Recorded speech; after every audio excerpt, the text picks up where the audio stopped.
आप मैंने जानते कोविड महामारी समय रे आज जो माननीय मुख्यमंत्री जो भाई भाव में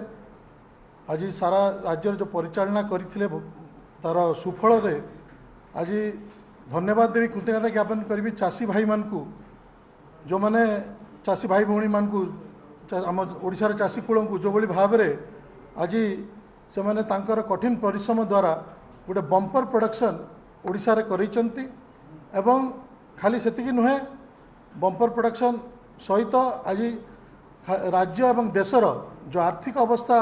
ये कोरोना महामारी समय पूरा बिगड़ी जाइथिला गोटे प्रकार से मैंने मेरुदंड साजिचंती एवं एभली कठिन समय रे आज आप जानिचंती माननीय मुख्यमंत्री सबुबले आज चाषी नीति जोगु व्यवस्था जोगु आज आम बारंबार कृषि कर्मण अवार्ड पाइचे चाषी भाईंकर द्विगुणित होइचे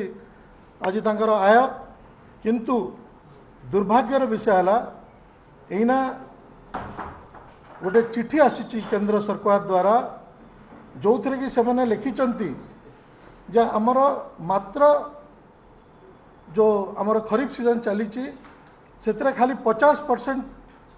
जो पाराबॉइल्ड राइस रही सेटा से मैंने प्रोक्योर करेंगे एवं रबी समय रे किसी भी करेंगे नहीं आमे बुझा दरकार ओडिशा होची गोटे पाराबॉइल्ड राइस प्रोड्यूसिंग स्टेट आउ वन ऑफ द पूरा देश रे आज गोटे अग्रणी भूमिका ओडिशा रही धान उत्पादन रे किंतु सेटा जानला परे भी आमर जते मिलर भी मिलिंग व्यवस्था भी रही ओडिशा रे से माने पाराबॉइल्ड राइस पे व्यवस्था रही एभली कठिन समय रे जो गोटे आम चाषी भाई मुंडरे आम मान ओडिशा राज्यर मुंडरे गोटे चड़क पड़ला भाया ये जो चिठी रही एथिरे आप मैंने बुझा दरकार आमर जो विशेष भाव में आज 19-20 रे आमे खरीफ रे आमर 53 लाख मेट्रिक टन करिथिलु रबी रे 17 लाख करिथिलु एवं आमर टोटाल आमर 71 लाख आमर पैडी प्रोक्योरमेंट होइथिला सेथिरे यदि पाराबॉइल्ड राइस आमर 48 लाख मेट्रिक टन रही से 24 लाख मेट्रिक टन आमर निजर कंजप्शन से होता है आम आम ओडिशावासी को आम दे था एवं आम मैंने समस्ते खाई था 24 लाख मेट्रिक टन पर 17 लाख मेट्रिक टन गत थर एफसीआई प्रोक्योर करिथिला आमर पाराबॉइल्ड राइस एवं बाकी जो 24 लाख आम ताकू ओडिशा सरकार निजे ताकू कंज्यूम करथिला एना बाकी जो 7 लाख मेट्रिक टन जो एफसीआई कला नहीं आम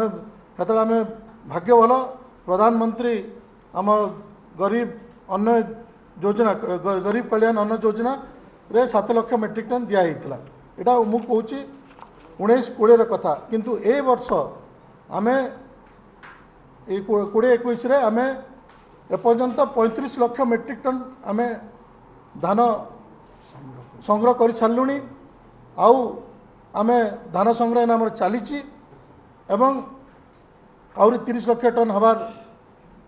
आपको व्यवस्था रही से खरीफ पाई भी आम जो टार्गेट रही 17 लाख मेट्रिक टन रही टोटाल आमर 82 metric ton total paddy procurement व्यवस्था आम ओडिशा सरकार करी किंतु आज से 55 लाख आम कहीपर हूँ पाराबॉइल्ड राइस एवं 55 लाख पाराबॉइल्ड राइस रु 24 लाख आम निजर कंजप्शन रही है आगु कही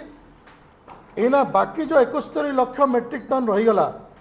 से कहते आम खाली 50% केंद्र सरकार कहते आम ताकू नबू ताने खाली 10 लाख मेट्रिक टन से नापी चिंता करुँच जदि 10 लाख मेट्रिक टन ने ताने आम पाखे आउ 21 लाख मेट्रिक टन ओडिशा सरकार पाखे रही जदि 21 लाख मेट्रिक टन रही आज तार इम्प्लिकेशन मोटामोटी 7,350 कोटी रु 10,000 कोटी पर्यंत तार फाइनेंशियल इम्प्लिकेशन रहिबो एवं या आमर गोटे प्रकार जो बड़ी यही कोरोना समय एटा कटा घारे चून भाया व्यवस्था केंद्र सरकार करुचंती या सहित आ गोटे आमर समस्या रही सेटा आज जो ओडिशा स्टेट सिविल कॉर्पोरेशन आमर Odisha state civil supply corporation हूँ आमर केंद्र सरकार पे गोटे प्रकार प्रोक्योरमेंट एजेंसी भाव में काम करें आमे आमको सब्सिडी एडवांस सब्सिडी मिली था केंद्र सरकार रू ये धान प्रोक्योरमेंट करने किंतु दुर्भाग्यर विषय है आमको जोटा कि मिलवार थिला माने आज सेप्टेम्बर 2020 सुधा मिल जावा कथा 28,50 कोटी मोटामोटी आमको मिल हाँ 2850 कोटी मिल जावा कथा एपर्यंत आमको मिली नहीं एवं आज आम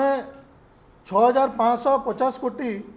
धान किणवा क्षेत्र में चाषी भाई को आम दे सारूँ क्या आमर उद्देश्य है कि भाव में कोरोना समय चाषी भाई मैंने ठीक रे पैसा पाई जातु आम गोटे ट्रांसपेरेंट मोड रे आम जोटा केंद्र सरकार नॉर्म रही से भाव में आम धान आज प्रोक्योरमेंट करुचु किंतु आज आप मैंने जानिक आश्चर्य हे एना 6,040 कोटी आज गोटे प्रकार केंद्र सरकार आमर Odisha state civil supply corporation को देई नहीं एवं या द्वारा न दवा द्वारा आप जानीपे किभली आम आम बैंक लिमिट भी गोटे प्रकार राज्य ये जो आमर सरी सारी लिमिट आम पार हो पारिचे तो एभली समय रे दुखर विषय है परितापर विषय है जो राजनीति चली विशेष भाव में आज बीजेपी दल गोटे कुम्भीर कांदना कांदिकी लोकों को भुआ चाषी भाई को एवं साधारण ओडिशावासी को भुआ बुलाइवाई जो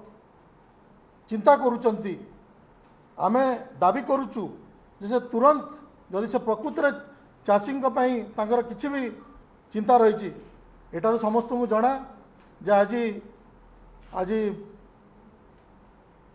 जो आम सब चाहूँ कि आमर स्वामीनाथन रिपोर्ट को से लागू करंतु एत वर्षर दाबी पर भी आमर विधानसभा भी पारित होता स्वामीनाथन रिपोर्ट को लागू करा जाऊ आमर जो एमएसपी को 2930 टंका करा जाऊ एटा सबु दल मिसिक आम पारित करूँ विधानसभा एवं आज दुखर विषय सेटा को तो एपर्यंत लागू करले नहीं एवं लागू न करिकी आज जो भुआ बुलायार काम कर कुम्भीर कांदना कर 23 तारीख को से मैंने संबलपुर रे आरडीसी घेराव करिवार जो योजना रखुचंती सेटा को न करिकी जदि प्रकृत से चाषी हित चाहूँगी ओडिशावासी हित चाहूँगी ताले से दिल्ली जातु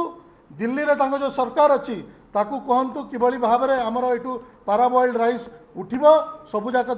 पाराबॉइल्ड राइस केमती उठिबो से चिंता करंतु एवं आमको जो सब्सिडी देना से दिगरे Odisha state civil supply corporation से सब्सिडी दिंतु कथा से मैंने एना बहुत विचलित बीजेपी दल एना बहुत विचलित कारण जो भली भाव में कोविड समय माननीय मुख्यमंत्री जो व्यवस्था कले चाषी भाई सुविधा करचंती आउ सब बेले आज आप जानते एना आम किछि दिन तले आम कलाहांडी समस्ते जाइलु आज जो सेठी आज जो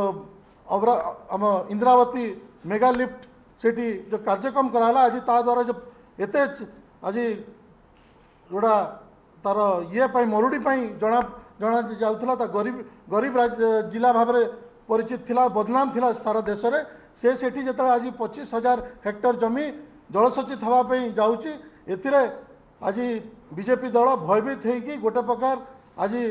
जो ये विकल ताटिया कामिला भली औषध विकल ताटिया कामिला भली आज से मैंने एटा को सही न पारी एक कार्यक्रम हाथ को नौचंती एटा को जदि यार मुखा आगामी दिन में जदि आमर ये दुईटा जोड़ा आम दाबी करुचु स्वामीनाथन रिपोर्ट को लागू करा जाऊ आमर एमएसपी को ठीक करा जाऊ आमर डिमांड है जो पाराबॉइल्ड राइस ताकू पूरा ओडिशा रू केमती उठिबो से व्यवस्था करा जाऊ एवं आमको यदि सब्सिडी भी ठीक रे हमको समय रे दि जाओ। एसबू जदि बीजेपी दल नेता मैंने दिल्ली रे ठीक भाव पदक्षेप न नियंती ताहले आगामी दिन में जो चाषी भाईंकर जो जब रोड रास्ता को ओह्लैबे सेतेबेले बिजु जनता दल चाषी भाई संगे विगत दिन में भी ठिया आगू ठिया हे ये मुझे कहवाई चाहे। धन्यवाद।